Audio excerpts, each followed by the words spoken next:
Welcome to the latest edition of The Bull, the Bear, and You as we navigate what is happening in the economy and we take a look at investing. I'm Stacy Smith, and I urge you to subscribe or say that you like this podcast on whatever platform you happen to use.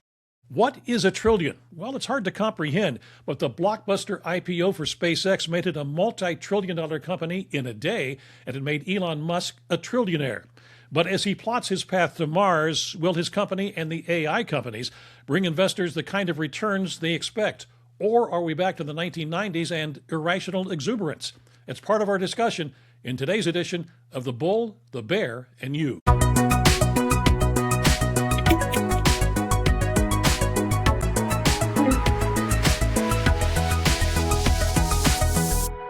And with me to talk about the economy and investing is my panel of financial experts and advisors, and they are Kerry Coghill of Coghill Investment Strategies.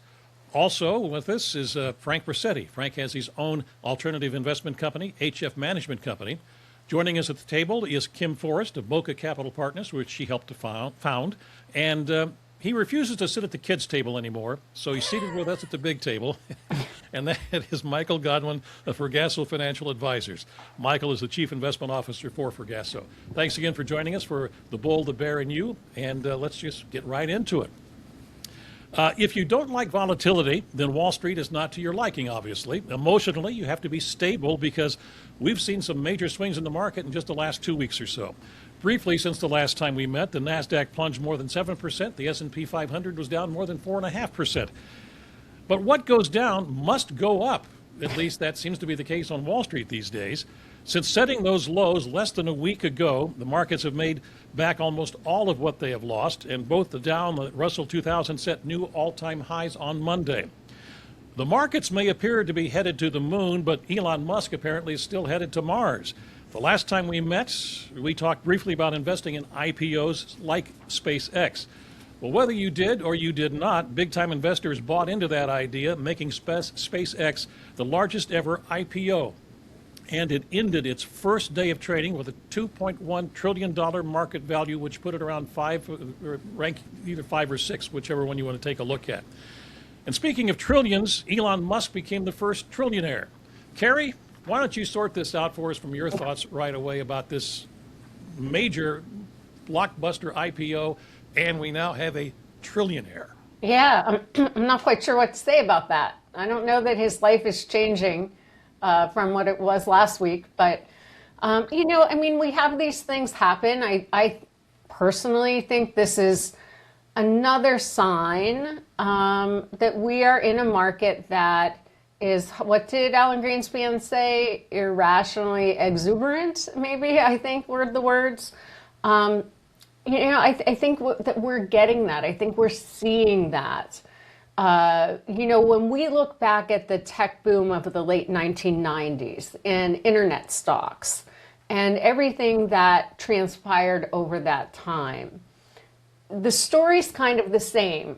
These IPOs, these companies are going to change the world, which they did, but they crashed before they did it. So, I think that in this environment right now, from an economic perspective, there's a lot of good that's happening, but there are also things that we're keeping an eye on. And I think that if we start to see, I don't even know if I would say start to see, because I think we may have started to see some things, looking at employment numbers and so forth, inflation numbers. As we start to see things in the economy continue to unfold, that would be the trigger for some of these high valuation or no valuation companies to go down. So, I think right now we're kind of in a speculative mode. Very interested with what the Federal Reserve will do when they next meet. Yeah, we're going to talk about the Fed in a moment or two, but let's see. Kim, why don't you tell us your thoughts? You deal with trillionaires every day. I do, at least in their own minds. They are, right? All the tech guys are certainly trillionaires in their own minds. Anyhow, I think SpaceX is kind of its standalone self a little bit, because what people are doing is really buying into the hope of interplanetary travel. And that's what Elon Musk has sold from the beginning. I think he is really great about keeping people's eyes focused on far enough in the future so that a quarterly earnings announcement doesn't have a whole lot to do with where the company is going. And I wouldn't call him shifty or a showman or anything like that, but he does have some of those elements. I also always have concerns about high-priced stocks, and some of my portfolios are lucky enough to have them at this moment. So I've been doing a lot of thinking about, is this the same as 1996 or 1999, where Greenspan rolled out his irrational exuberance, and then, you know, it just seemed like the peak of perfection of March of 2000, where all the indexes hit the all-time highs. Now, in my newsletter, which you can get for free if you go to our website and sign up, we're going to release bigger thoughts on this. I think 1999 was a really weird time where it wasn't just .coms, but it was the end of Y2K spending, which, to be honest with you, as an analyst, we thought that spending would actually never end, which is crazy. That companies would, you know, continue exploring how to make themselves more productive with tech. That stopped. And then there was the telecom build out, which that was a lot of the tech bubble as well. And then .coms were kind of the whipped cream and cherry on the top of that sundae. So everything came down in the year 2001. So maybe this time is a little bit different, but we're going to see. Michael. Someone said that Okay, Frank, go ahead. this might resemble 1870 more so, when we have the Industrial Revolution getting started, and we had all the robber barons, which these guys are starting to resemble that. Anyway, they've developed the steel industry and the machinery-led agricultural industry, and they started building roads and railroads and tall buildings because they had steel instead of iron. And all these things happened, and we had a crash in 1896. We had another one in 29, and there were probably little ones along the way. And these things are evolutionary. So what Elon Musk is doing, and I don't look at it as space travel, I look at it as a huge communication network. He's got over 10,000 satellites in that company circling the Earth, beaming stuff all over the place, watching everything everyone does theoretically, and this both excites me and frightens me at the same time, because it's held in the hand of a single man. Basically, he holds the voting control of SpaceX, and these new shares don't have a vote. And I look at all this stuff and I say, our regulators need to, they keep talking about regulating. They don't know what to do, and neither do I. All right? But something needs to be done to get this thing under control before it's out of control. What thing? What? Elaborate on that, Frank, if you don't mind. What needs to get under control? You've got all this data out there in the cyberspace, and me being the technological Neanderthal that I am, don't ask me too many technological questions, but all this data is going to be fed in, and some of it's truth and some of it isn't. Some of it's manipulated. The AI is not always accurate because it's gathering from all of this, and it does not know the difference. And no matter how smart it is, it's probably not going to know the difference.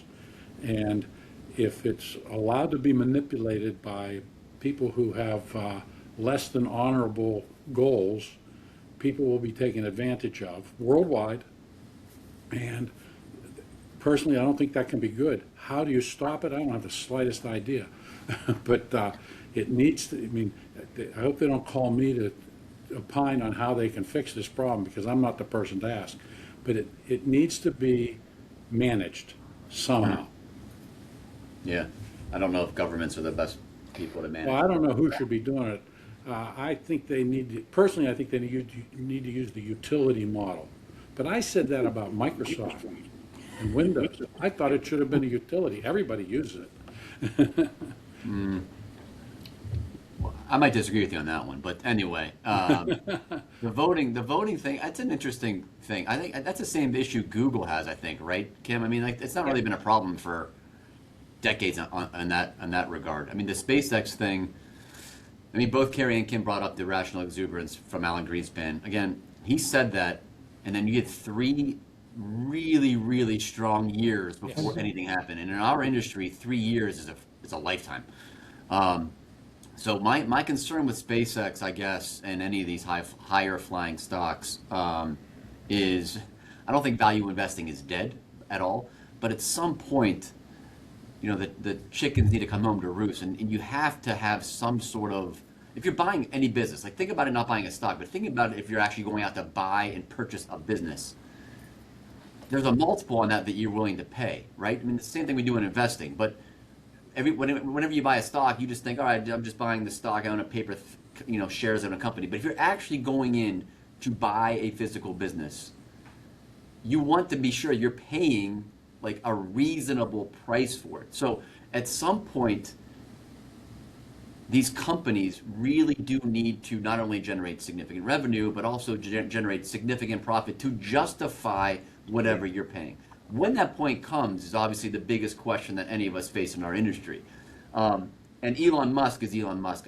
I get it. I mean, the guy is you make the argument, the Da Vinci of our times, whatever you want to say. I mean, the guy's done a ton in terms of building empires and building companies. And so I think a lot of investors have put their faith behind that in regards to how that's going to play out in SpaceX. But again, at some point, he's going to have to deliver on the revenue and the earnings to justify where it is trading currently.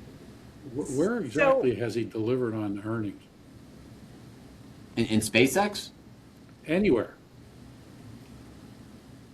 Yeah, I mean, again, that's my point in terms of at some point, you have to do that. And until then, it continues to be, I don't want to say the hype train, but it's still a lot of that.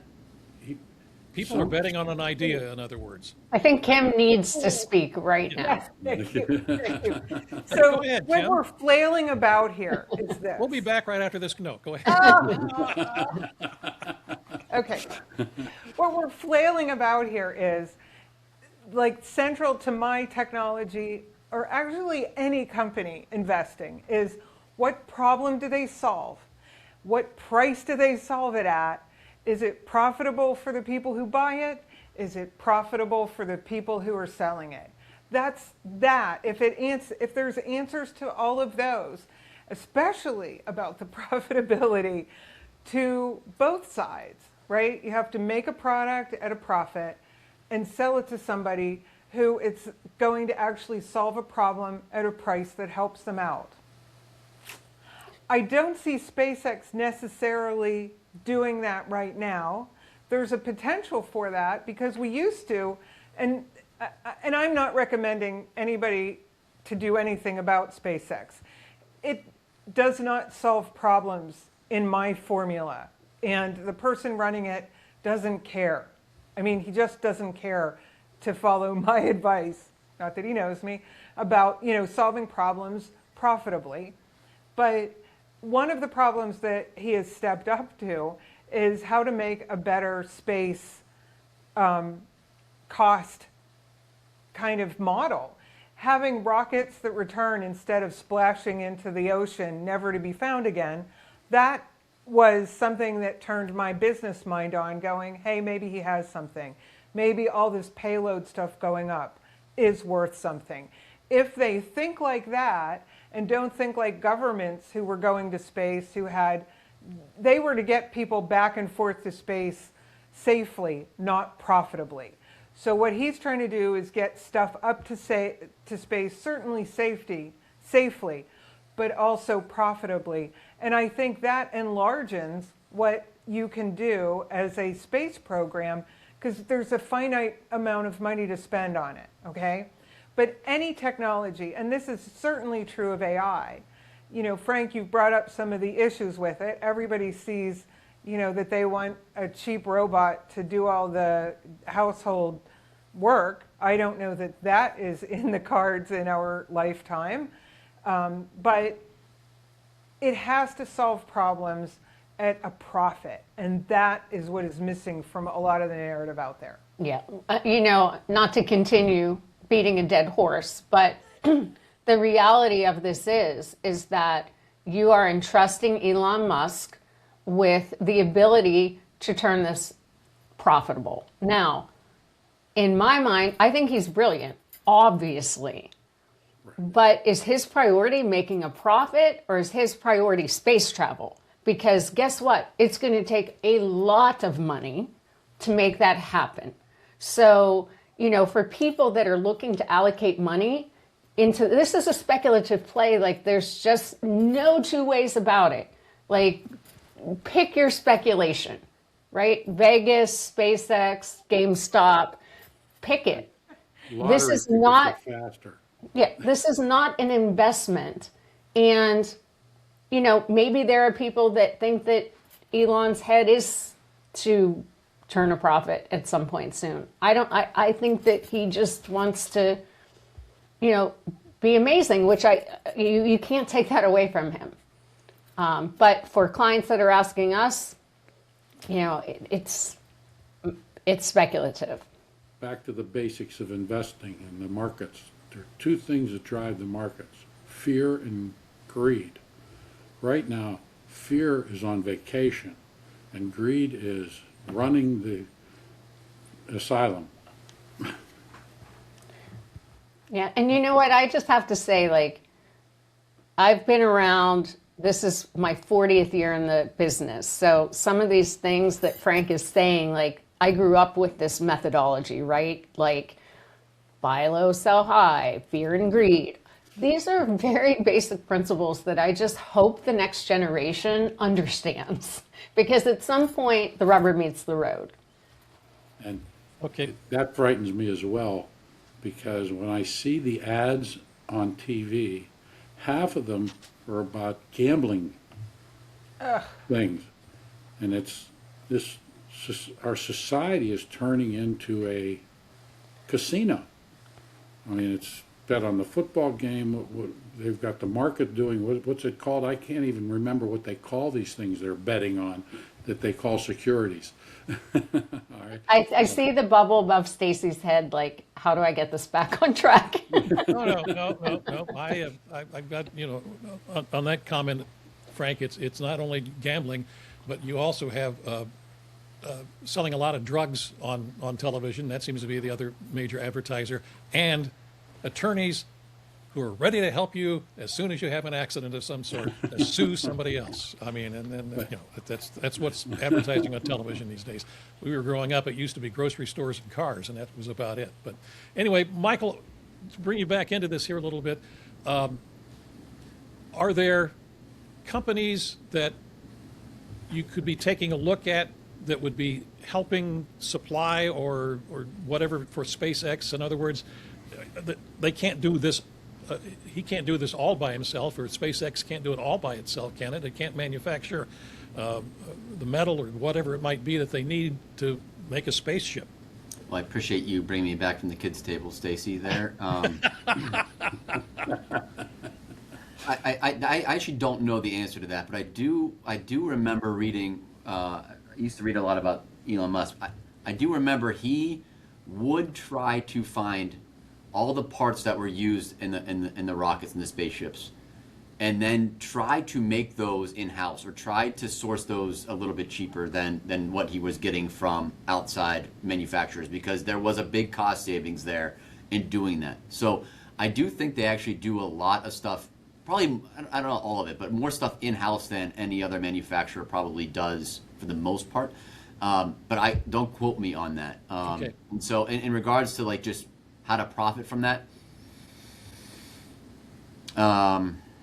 Well, see, I reason and bring that up also, Michael, is because it's not just apparently space travel. I think on Tuesday they announced they were going to buy this other firm that has something to do with AI and letting different platforms communicate with each other as far as AI goes, and I think AI is also a major part of this SpaceX project, isn't it? It is. I mean, I mean, Grok, like Elon Musk, his own AI company is a part of SpaceX, and at some point, it wouldn't surprise me if Tesla just becomes part of SpaceX, and they all kind of become one large company there. But yeah, just like Tesla's not necessarily purely a car or an automotive company anymore, you can make the same argument that SpaceX is not just going to be purely payloads into space, and Starlink as well. It's just going to be an amalgamation of a lot of different Elon Musk ventures.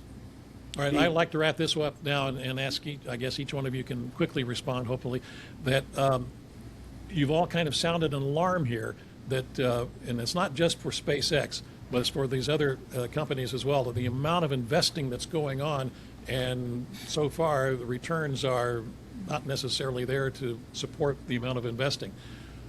What happens if those returns don't come? Are we going to see a market crash because of these things have boosted the market so much? What was the name of that company? WorldCom? Yeah. WorldCom, right?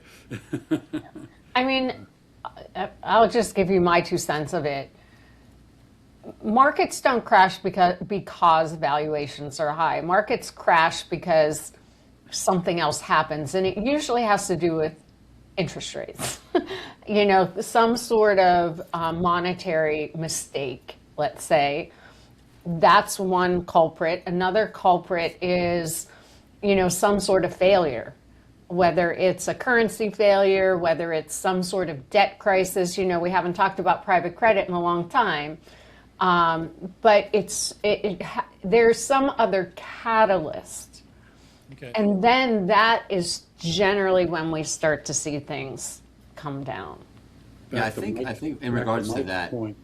Go ahead, Mike. But in regards to what Carrie just said, historically speaking, I think she's right in terms of it's usually a couple things that will cause like maybe the next recession, right? You have an economic issue where unemployment goes up a lot, or it's a monetary mistake where the Federal Reserve raises rates too much. I don't want to say this time is different. We all know those words are, we don't use those words in this industry. But given the fact that the stock market rally over the last few years is so driven by really one topic, which is artificial intelligence, if you see a material pullback, and it's all circular too. Every company is buying it from every other company, right? Oracle is invested with Microsoft. Microsoft's invested with OpenAI, etc. If you see a pullback there, if you see one company's saying our forecast isn't that great anymore, you're gonna see a really big pullback in the market, I think, overall, because it's all tied recently, I think, to artificial intelligence. All right. Let's move on. Everybody's kind of brought this up at some point in their comments so far today, and that is interest rates and the Fed. Well, we have a new Fed chairman, and he's going to have his first Fed meeting on Wednesday. 2 questions. What will the Fed do, and will we see any outward changes in the way the Fed operates? So, Kim, why don't you start? Sure. Well, I'm oddly attracted to Kevin Warsh. And I think because he's already made some comments about how the data isn't being, that they use to make their decisions, the data isn't being gathered correctly, and he wants to correct that. And now some people are going to say, oh, he's going to try to manipulate it, but I'm going to give him the benefit of the doubt. I think anybody who tries to pull back and really look at that data, you look at it and say, there's weird stuff going on here, and given the electronic world that we seem to live in, can't we do better? So I really like that. I do think, though, he has a challenge because this is a committee that makes the decisions, and I don't think he's all that charming that he's going to get whatever his way is automatically. He's going to have to do the work, whatever that means. And I don't think there's going to be terrible changes initially that a lot of people are anticipating. He has thrown out some trial balloons as to what might happen. He has said he's going to be less transparent than we have been lately. He has said that, or it has been speculated, I'm not going to say he said this because I don't know that, but it has been said that he may drop interest rates and shrink the Fed's balance sheet, which will effectively be counterbalancing each other. And by removing money from the system, by shrinking the balance sheet, dropping interest rates will not necessarily be inflationary.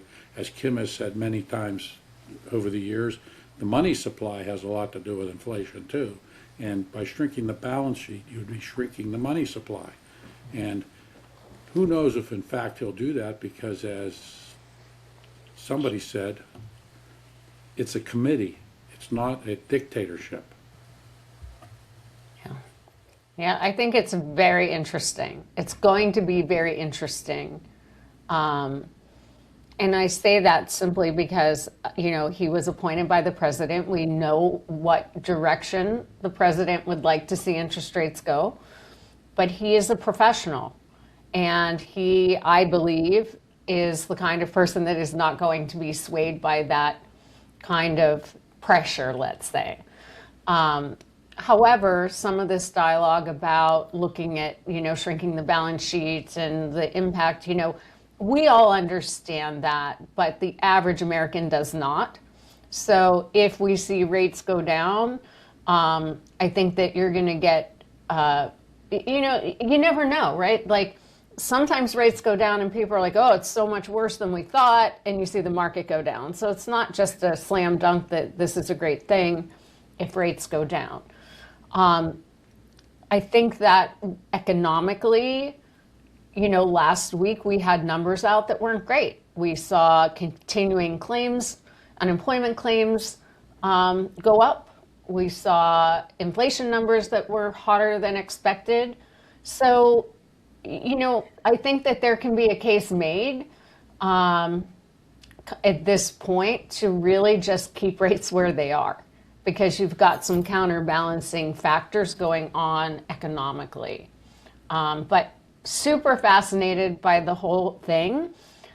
I personally like the comment about being less transparent, because the reality is that the Fed doesn't know what they're going to do until they have the data. So how can you sit here and say we expect that we're going to reduce rates in the future when you don't know what the data is going to do? So personally, I like that. Okay. 100% agree with everything that certainly Carrie just said there. The Fed's not going to do anything tomorrow. Not at all. If anything, by the end of the year, they're now baking in a rate hike, not a rate cut. We were talking about rate cuts earlier on in the year.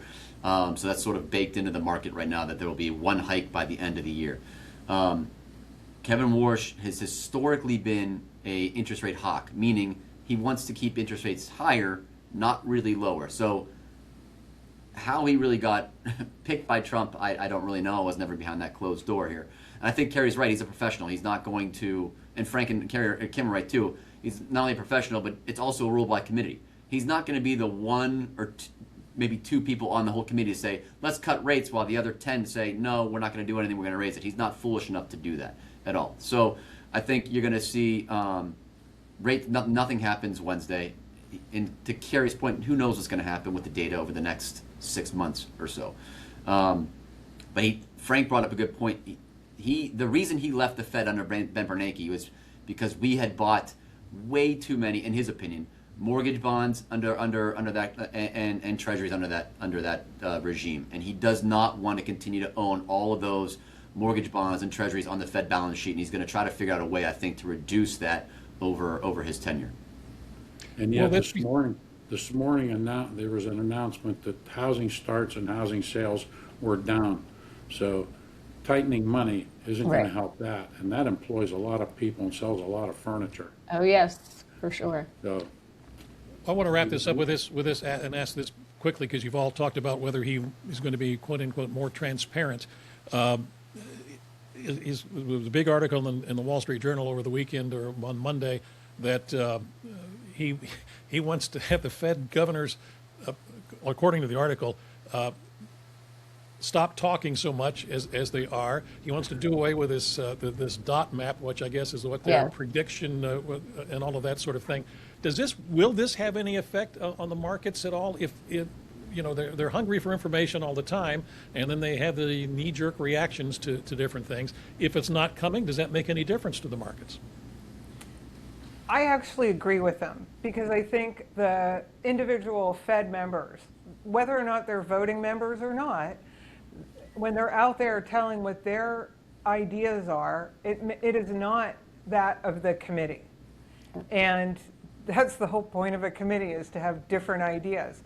And the dot plot seems to confuse and, drive the market in unusual ways as people try to figure out what exactly the Fed is trying to say with this dot plot.